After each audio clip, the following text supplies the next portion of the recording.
Welcome to Write This Down with Maddie Birdcage. As a global marketing advisory founder, a business educator, and psychology-informed strategist with a full family life and an addiction to luxury travel, I'm here to let you into the inner workings of my businesses, my family life, and my mind to show you how to live the good life. Each episode, I promise to give you practical takeaways you can take action on right away to get you closer to being that calm, growth-focused CEO in control of your business, your marketing, and your life. So make sure you write this down. I'm here today with Nichole Davis from Fresh by Design Interiors. Nichole is a student of ours who completed the Express Mode program, which has now been integrated into the full library. But all of the teachings that Nichole has been using in what she's been doing is a direct reflection of the frameworks that we use every day for our clients and for our students. So I'm really excited to have you here today, Nichole. To be here. Yes, wonderful. So do you want to introduce yourself? Tell us a little bit more about who you are and what you do. Yeah, so my name's Nichole and I have a business, Fresh by Design Interiors, as Maddie said. And I'm a qualified interior designer, qualified kitchen designer. And what I found when I studied interior design is it was mainly aimed at like colours and curtains and things like that, which I did like. But I ultimately went on to do kitchens and bathrooms because that was more about like creating a space that was really practical. And then you could overlay the finishes on top, like colours and curtains. And I personally really enjoyed that a lot more because you were creating a really like practical space, especially for busy families. These days, both mum and dad work. So the house needs to be operating like really well, supporting you really well to make your life easier. And colours and nice curtains and rugs just aren't going to help with that or fix any of the core issues. And so ultimately that's what my business does. So we start with your floor plan. We have a system called Flow. So it's finalise your floor plan, lock in your services, and then overlay your finishes. And basically that just gets you like a really good core design that functions really well and supports you and makes daily life easier. And then we can overlay the finishes and make it look however we're aiming to, whether it's mid-century, Art Deco, modern. It's really easy to do it in that way and you get the best of both worlds. So yeah, that's what we focus on. Incredible. Well done. Okay. So tell me about, first of all, how did you even find out about Birdcage and what we do? Oh my God. Okay. So I've been following you since like maybe a year post-COVID, I would say. And every video you did, I was like, cool, because I'm not into like fluffy colors as much. Like, sure, it's the overlay, but you need that core thing first. And I also felt like that was very similar to you, where you had like the systems, the psychology and all of that set up. And then you can really like talk about, if you want to do a rogue video and talk about colors, you can, but you have that framework. And so those were the videos you were uploading. And so I was quite literally just scrolling TikTok and being like, binge. Like I'd just spend hours on your page. And then I was like, no, I can do it myself. But every video of yours I watched, I was like, I can't do it myself because you just had such a unique approach to the point where like I would see other people on TikTok or Instagram and it just didn't hit the same because it was like post 5 times a day, but they wouldn't tell you like how to figure out your ideal audience or like what to say, and just your whole framework was just so different. So yeah, I found you on TikTok and I spent like 2 years binging. I think that's a similar story for a lot of people. And do you know what I think it is? I know that we attract a very smart, intelligent, a thinking audience. Yeah. And the one downfall that I see with that, and I know it in myself and I know it in my team, is that because we are people that figure things out, we often believe that, oh, I can just take this idea from the 60-second video and I'll be able to figure it out, right? Mm. And I think that, yes, you certainly will be able to figure it out, but it's going to take you a lot longer. You know, we're celebrating 10 years in business this month. And for me to have figured out to get to this point, that's 10 years plus the 8 years prior, or 9 years prior of my marketing career. And so what I really get a lot of pleasure out of is that I get to shorten that learning curve for people that probably could figure it out for themselves, but we get to do it in a space of just a few weeks. And that's what happened in your case, right? Yeah.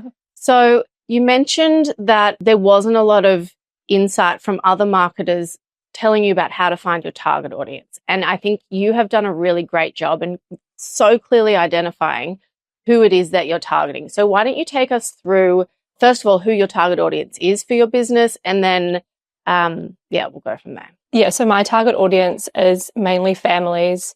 Both parents are typically working, family life is busy, they've got maybe 1 to 3 kids, and they really want a space that works for them and looks pretty, but they're very detail orientated. They're not so focused on the colours and the styles, so they're less likely to come to me with like the set out mood board of like all of these colours they like. They're more likely to come to me and say, I'm struggling with cooking, there's not enough bench space. So they're really detail oriented. They know what their problems are. They know that they want a really good solution that is going to last them years to come. And especially with bathrooms too, like they're quite an investment. And so they want to do it once and do it right. Yeah. And before we go any further with that, I want to ask, so I think a lot of people think that to hire an interior designer, it means you've got a multi-million dollar property, you've got an endless budget. What do you say to people who think that that is the only type of person that can hire an interior designer? Well, I think there's a really common misconception, especially with kitchens, because a lot of the time, traditionally it's been you go to a kitchen manufacturer, they give you a free design, you like it, they sell you on some colours and you go with it. But actually built into that service is that design fee. And so when they're giving you a quote for, say, $25,000, there'll be a big chunk of that for the design fee. So they sell you on free design, come in, and it's free if you don't go with them. But if you do go with them, it is built into your quote. So you're sort of paying for it regardless, even though you think it's free. It's really it's kind of just a misleading statement. So you don't have to have a multi-million dollar home. You're paying for it regardless with a kitchen. And with a bathroom, you might go to a builder, say, but again, you're actually paying for the service. It's just built into their quote. So why not actually hire someone that can understand all your pain points, has 10 plus years experience, plus the degrees, knows what they're talking about, and is actually going to listen to your pain points and give you a solution that is going to last 10, 20 years, or as long as the materials will last. So you don't have to have a multi-million dollar home or earn lots of money. You are paying for it regardless. It's just an industry secret that no one tells you. Yeah, for sure. And I know with me, when I've done kitchen designs, if I haven't decided to go with that kitchen designer, they don't technically let you share that design with others, right? Yeah. So yeah, it's really the other thing. I've done a few renovations myself as well. And my sister is just like you. She's a qualified interior designer. So I do get a bit of help from her. But there's so many times where I've gone and done my own kitchen design. It's then been built and then I start using it and I find I've done this wrong. This is too big a drawer, or these cupboards aren't working, or I forgot to put the bin somewhere, So I think one benefit I really see with having a proper interior designer, someone who really thinks about functionality, is that you actually save money down the track. Instead of having to then redo it or put up, you've spent 20 grand on a kitchen, instead of hating the layout of it, you actually have something that you really love and that makes your life easier. Yeah, absolutely. And you spend a lot of time in your kitchen. You are ultimately cooking dinner every night. Yeah. And if that's a painful chore, you're working full time, juggling kids, you get home at maybe 4 after the school run, and then you've got to go and cook dinner or get snacks and everything's painful. It's just a horrible end to your day. So for sure. Yeah. I avoid cooking dinner at all costs. That's my husband's job. Okay. So it is so evident to me, and when I see your content, is so evident that you truly understand who your target audiences are, the pain points that they're going through, and also what we're calling the expanded self, which we used to call it the transformed identity, but I've since done a bit more research into psychological studies, and there is this phenomenon they're talking about, which is the expanded self, which is the person that each of us is trying to become in our own way. Now, tell me how you figured out who your audience is, and how did you get to understand them so well? I would say before I signed up to the express mode, my ideal client was, I think that was the core of it, but I didn't realize that. And I had quite a few jobs on the go where I would kind of dread working with them. And it's not that it was the client or the client's fault. It's just, it might have been a multi-million dollar home. The kitchen was kind of fine, but the clients wanted to replace it, or they wanted to replace it with a certain style, but they didn't care about how it actually functioned. And so when I started express mode, I kind of wrote down all my clients, what their jobs were, and crossed off any that I didn't want to work with. And that was like 80% of them, I would say. Wow. And again, like, it's not the client's fault. It was just the project that it was. Yeah. And it's just like, we're not, we're not friends with everyone. We don't get on with everyone. Yeah. It is very important to make sure that you're aligned. But I really like that process because I think that's a big thing that a lot of people are stuck on. I don't know who my target audience is. And I think there's this narrative that your target audience has to be someone that's going to pay you the most. And it's not true, right? No. Like, if someone told me, like, families, like that from an outside perspective, families are busy, they don't have a lot of spare money, that's kind of the general, like, I'm from a small town in Hawke's Bay, and so that's very much the vibe, the general feeling. But when I started doing express mode, it was just so easy. Like, I could write down exactly what I wanted, just kind of jotted down all my thoughts, and then as I sort of moved through the process, it really helped me like funnel into who I wanted to deal with, which was like the busy families.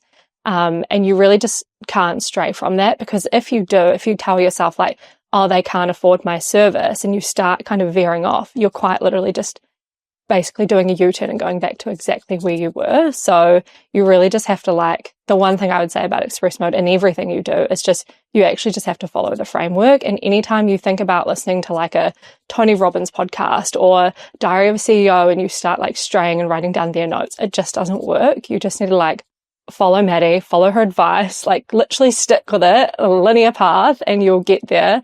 And like the results you get will be so amazing, and then everything else is quite literally like 100 times easier. Like, you won't dread making content. Like, you'll actually be excited about it because you're excited for your ideal audience to find you, because you're going to deliver an amazing service and they're going to be so happy. So yeah, you just have to like focus, don't stray, and don't think like, oh, these people won't pay me, because if you find the right people, they'll definitely pay you. Definitely, I agree. I think that's why I think you've gotten the results that you have, and we'll talk about your results. But I believe that the reason why you've had such success with this is because you really did commit. You committed to the program, you committed to doing the work, you committed to showing up on socials, even if it felt uncomfortable at first. And you just went through the process step by step. And I think where a lot of people come undone is where and it's not just with our programs, it's with anyone, they sign up to a methodology, and then they start doing it, and then they start second guessing themselves because it feels different to what they've been doing before. And then the results are diluted because the way they're using it is diluted. So I think you've really nailed it, that if you are signing up to, whether it's one of our programs or as a client or to anyone else's programs, you have to just actually do it step by step. And I had a similar result when I started working with my first business coach back in 2020. It was the first time I've ever hired a business coach or anything like that. And I remember just thinking, I'm paying this money, which I actually don't have, but I'm putting it on the credit card and I'm paying this money, and I'm just going to do everything that this person tells me to do, even if I don't believe it, because I'm paying this money. And so I think that it's like the law of exchange. It's this idea that if you commit to something and you pay the money and you do the things you're supposed to do, that's where the results come through. Yeah, I would 100% agree with that. Yeah. Okay, so talk to me about where you were at the stage with your content creation before you joined the program. Yeah, so I think the biggest thing for me is because I wasn't clear on my audience, I was really just doing like whatever. So you'd actually done a video and you were like, you need all these pieces of content, and it was like it was like controversial, educational, and then you had like an angle piece. And I remember doing that, and once I started doing that, it was definitely like better than absolutely nothing that I was doing, but I just wasn't seeing like many results. So I would post on TikTok a couple of times a day. I'd done like 30 videos maybe, and had got one client, which was amazing, and she was actually like still my ideal client today, which was good. But I was like, okay, I'm too terrified to show up on Instagram, because TikTok is kind of safe, right? Like, people they're less likely to see you, goes out to a wider audience, and like you don't feel like you're on the stadium. But Instagram really terrified me, because like it just feels so much more personal, like more people can see you. And so I definitely was really scared to show up on Instagram. I didn't do it. If I did, it was really basic. I definitely wouldn't do talking to camera videos. I would just keep it carousels and really simple. and ultimately never saw any growth, any like customers come through, and it was just really defeating. And I think before Express Mode, this is another thing, like I would compare myself to other designers that had lots of clients, not really locals, but outside, national and international. And you kind of wonder, like, how did they get there? And it probably was that they signed up like to Instagram 10 years ago and they've started posting, but you see it, like you see from your day one what their like day 1 million is, sort of thing. And you compare yourself to that. And then you think maybe that should be my ideal client. Like they're doing these projects, they look cool. Okay, like that's what I need to do. But after doing Express Mode and like realizing who I really want to work with, that became so much easier to then like write content ideas and script them out. And you know that like what you're doing is going to be worthwhile, because even if you only get 250 views, you only really need one person to think like, wow, I really like her, I'm going to inquire on the website. You don't really need 250 people to sign up. Like you would probably be like me, incredibly overwhelmed and not set up for it. So the more you kind of start doing it and you find your ideal clients are finding you and you're getting more business, like it is really slow at the start, but you just have to ignore all of that, keep going, and just, if you get 200 views, whatever, I mean, that's 200 more than zero. So like, just take it and just keep going. And now I like love showing up on social media. I've got like, I don't know, maybe 600 followers on Instagram. So like not that much, but I really just don't care. It's just nice to be on there sharing what I know. And then also like my ideal client, I don't want them to go to someone else and get a really bad design. So like that's ultimately my driver. You just keep going, they'll find you, and eventually you'll get some traction, and then it's amazing. Yeah. So how long from when you posted your first bits of content after doing Express Mode and having your strategy and having that content plan, how long from there till you think your first client came through like your socials? 2 weeks. 2 weeks. Yeah. That's really good. I mean, that's quick. And I don't think it happens as quickly for everyone. So if it doesn't happen that quickly for you, don't be discouraged. But Nichole's raised a really good point, which is you don't need 20,000 views on a video. If you have 200 views on a video and you post 5 times a week, that's 1,000 people seeing your content. If 5% of them come through as paying clients, what's that? Like five clients. For most businesses, 5 leads in 1 week is probably too many. So I think we need to reframe this idea of, I need 20,000 views on a post for it to be successful. That's not the case at all. Yeah. So yeah, that's amazing. So if you're happy to share, tell me about where the business was at financially versus where you are at now. Yeah. Well, I think everyone has a breaking point when they start a business. Like for mine, it was, I just hated my job. My car got broken into and I was like, okay, I'm just going to start a business, buy a car, and I'll figure it out. And that was very similar to like the point or the breaking point of when I signed up to Express Mode. So I was not enjoying my clients. I signed up in February, I think. So like the summer holidays are always a good time to like reflect on how you want the new year to begin. And I did not want to repeat the last year. And we had a pregnancy loss at the end of that year, and we had another one in the start of February, middle of February. And so I wasn't really focusing on my business. I'd ultimately hit rock bottom at that point mentally. And I was like, okay, I either need to go back to employment and just give up, or I need to like grow up, just harden up, sign up to Express Mode. You've been thinking about it for like at least 2.5 years now. I think you've done enough thinking.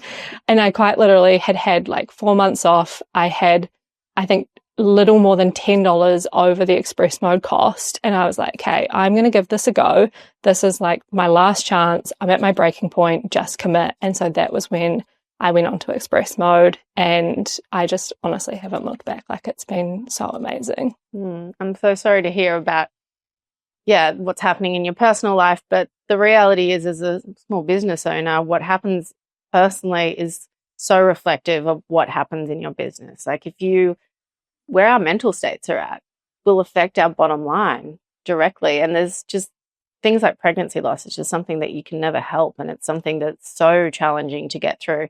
Actually, what business podcast talks about how do you navigate running your business while you're, when you experience a miscarriage? Like that's, where else is that spoken about, right? But it's like as women, but even, you know, as men, I'm sure like your husband as well, like that would have affected his work and his career and what he's doing as well. But it's just like, I don't think we can look at business in a vacuum like that, because it is so dependent on everything else that's happening around you.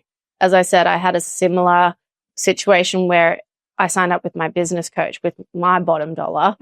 And it came after having my second child and not wanting to repeat the experience that I had when I had my first, where I was literally back at work pretty much straight away as a new mum and trying to juggle being a mother, but then also working. And I knew that I couldn't keep going the way that I was going. And so, yeah, I think that there just comes this breaking point where you're like, get your shit together. Either like let this dream die or get your shit together and step up. And I'm really pleased you went with the second. Me too. And you really just have to like commit and just ignore everything else. Like we'd had the second loss. We had this really surprise surgery that we weren't expecting. And within 24 hours of coming out of the anesthesia, I'm like on my laptop replying to clients, giving them new deadlines. And I just remember sitting there being like, I'm not even excited to get back to this project. I don't want to be doing this anymore. Like I need a break. But if you're just a solo person, you don't have that option if you haven't like built your systems and built your business up. So it really was like make or break. And then when I signed up, I just said like nothing is going to get in my way. So like for anyone saying high school people might see me, or I'm really tired, I need a camera, I need a better phone, I need a microphone, like all of that, I can truly say like I've probably been exactly where you are, and very recently, like about 8 months ago, and I was navigating the loss. And I understand that we've got to be empathetic and kind to ourselves, but you also need to get to a point and actually commit and just decide that nothing else matters. You are going to show up, even if you're tired, even if you're hungry, you don't have a camera, like whatever your excuse is, I promise you that actually once you start and you commit, you can push all those thoughts aside. But if you're sitting there thinking about all these excuses, you're not going to get anywhere. Like you just have to make a commitment and stick with it no matter what's going on to actually get out of that situation. That's such great advice.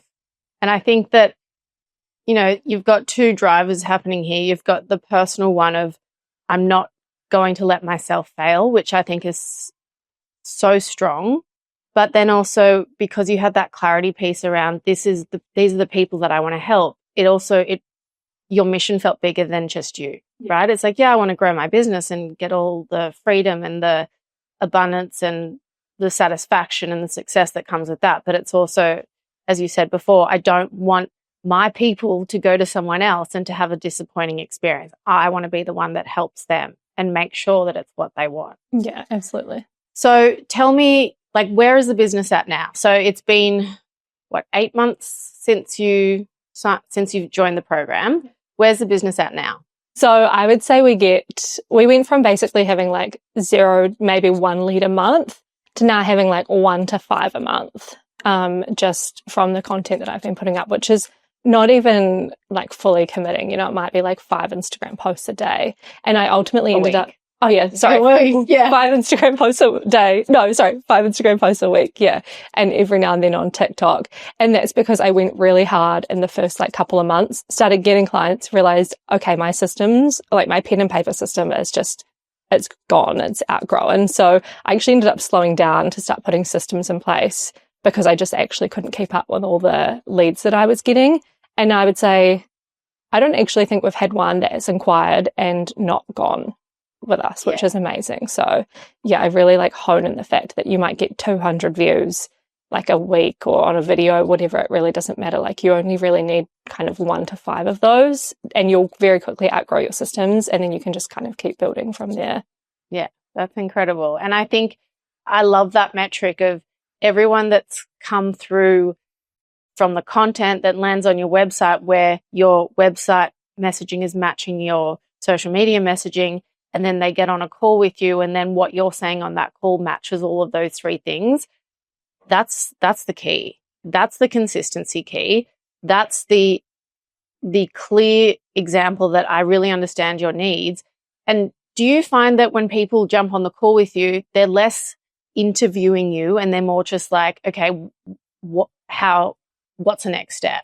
Yeah, so I had committed coming up to Auckland, so I'm from Hawke's Bay, so I committed coming here for the podcast.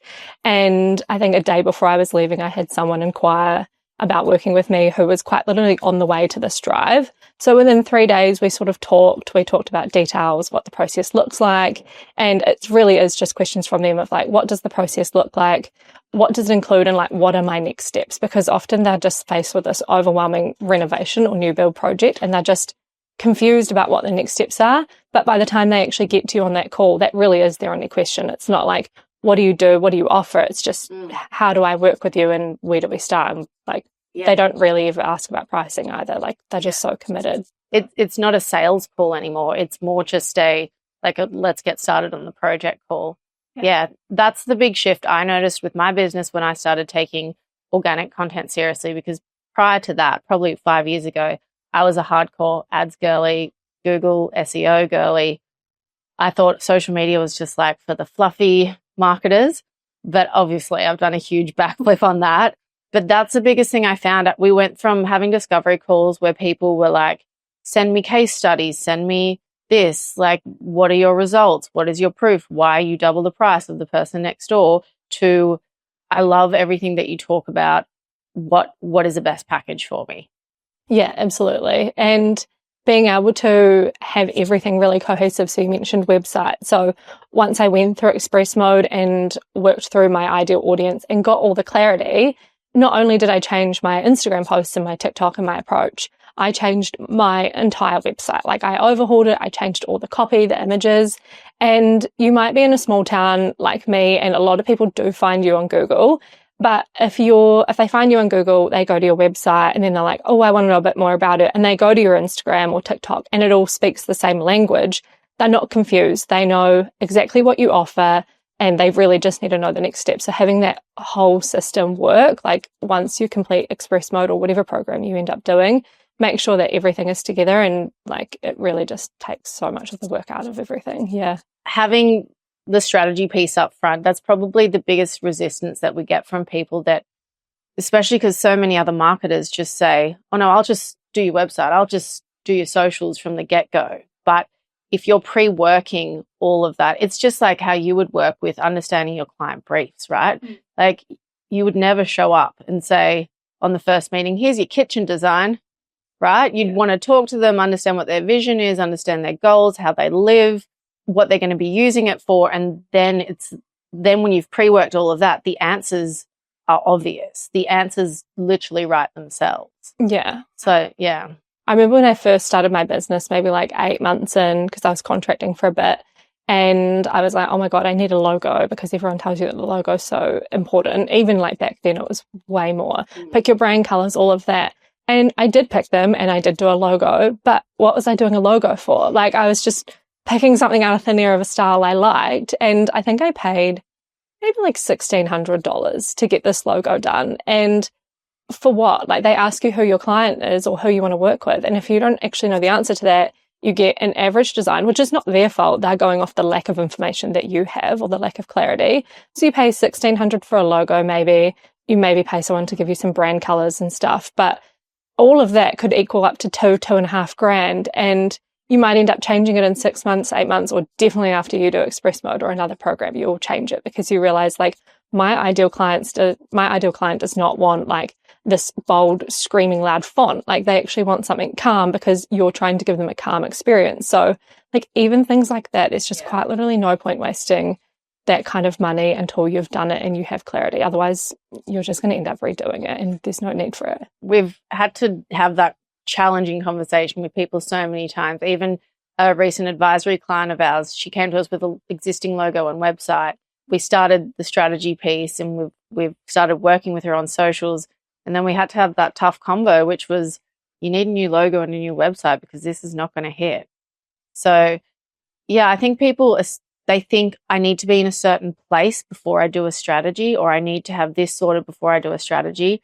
What would you say to people that think like that? It's just wrong. Like, it's just honestly wrong. Like, I have no other words for it. Like, I would say my recommendation is, like, do the strategy and then start implementing, and then set your systems up and your process up at the very start, because I'm now doing that because I was getting too many leads from the organic content, and I was just literally using pen and paper, which I was really lucky. Like, one of my clients was like someone who could do all of that, because I didn't know people like that existed. I just thought pen and paper was it. But she ended up setting me up on recommending systems, and like just having the leads come in, it's all automated. Like it just takes so much stress away. Whether you've got 1 client or 10 clients, there will get to a point where you have more clients than you can handle. And like if you've got the strategy, you're implementing it, you've got the systems, like it's so much easier, and no one will care about your logo or your colors. Like ultimately, that if they resonate with your message and what you're saying, like then implement your brand colors and stuff. But like there's just no point starting with the fluffy stuff. You need the strategy first, or it's just never going to work. 100%. Well, I obviously agree. So you talk a lot about organic content. Have you delved into paid ads yet? No. We can't handle enough. We can't handle the leads as is. Let me set up my system. Yeah. Yeah. But Max did definitely talk about that in some of the calls that we did. And because I ended up going express mode, but doing extra calls with Max, which was amazing. And there was one video that did really well, and she was like, you need to make that a paid ad. And I'm like, okay, but let me do my systems first. Like I can't handle anymore. But yeah, like I would say when I first started my business, I would just do a random Google ad. And like when your website doesn't speak to the ideal person and you have no organic content because you're too afraid to show up, like the ad is going into the abyss. I never got any clients from it. It was quite literally a waste of money. And yeah, so I'm ready to run paid ads when I've got my systems. I feel like it'll be way more effective now. Yeah, for sure. Yeah, I think there's a lot of marketing activities that make you feel good as a business owner. I think designing that logo is one of them. Randomly boosting posts or randomly making ads, that's another one that makes you feel like you're doing something, right? But it's like you have to just be really honest with yourself and really just say, am I doing this just because I want to feel like I'm making progress, or do I actually want to make progress and do the groundwork first? Yeah, I definitely boosted a couple of posts in my early days, and like they were not, I look back on them because I would have screenshot them as like, that was the other thing. I did screenshot things along the way, and I look back at it and like before express mode, none of it lined up. And like one of them that I boosted really didn't line up with my ideal client. So I was quite literally like pushing them away because I didn't have a strategy or any clarity. So it just didn't work, and it was a waste of like whatever, like $50 or something, which when you are scrappy as a like business owner in the start and you're not doing well because you're not doing organic content, like every dollar matters. And that's why I say like save the money on a logo, save the money on your colors and every other fluffy thing like boosted posts, and like actually just do a proper program. Yeah. Agree, obviously. But I mean, I've been there in the past as well. Facebook ads, I think we were around before Facebook ads. So when Facebook ads first came out, there was definitely a huge learning curve for us as well. But I think, yeah, that's the strategy. That's where the strategy for us actually became evident. Because we are celebrating our 10 years this year, I went back into all of my old stories on our old Instagram account in the archive.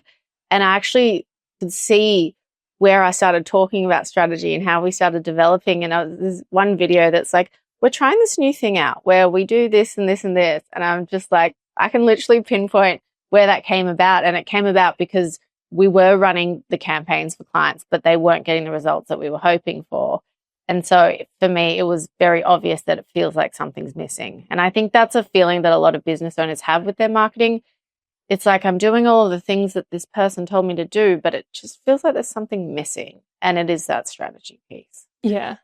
Okay. So, wow, I think we've covered pretty much like everything. Is there anything else that you wanted to like add or say or share about your business? I would say it is really easy to get caught up in the noise on TikTok and Instagram. Like there are thousands, millions of marketers trying to sell you their course. And like I saw one on the way here, and it was basically saying, let us automate all of your posts, say goodbye to the heartache of social media.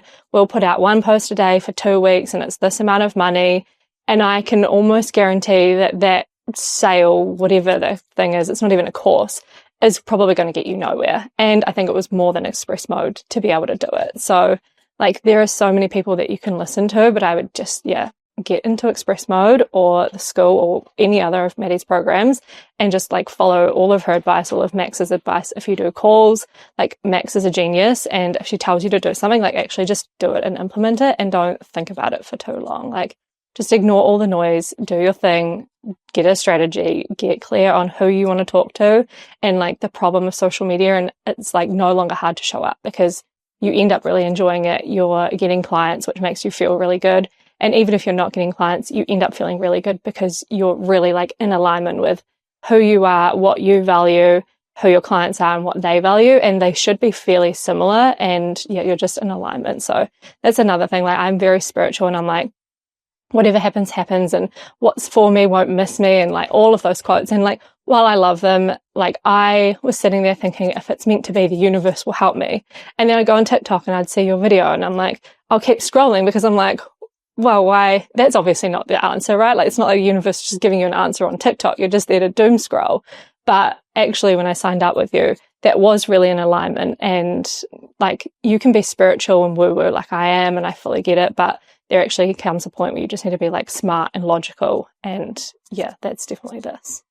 Yay. And I mean, this is a perfect example of how well our content is working. If we're attracting people like Nichole, who is clearly our ideal student, our ideal client as well. So yeah, amazing. Thank you so much for being here. Now, tell us if people want to connect with you more, if they want to see what you're doing, if they want to work with you, where can they find you? So Instagram and TikTok is both F for fresh, B for buy, D for design, _interiors, sorry. And then the website is just fbdinteriors.co.nz. So we're on TikTok, Instagram, and the website, and you can always inquire on the website as well. Woohoo. Thanks, Nichole. Thank you for joining me, and thank you for hanging out. And we're going to be watching because we know there's some pretty exciting big things ahead. Yeah, cool.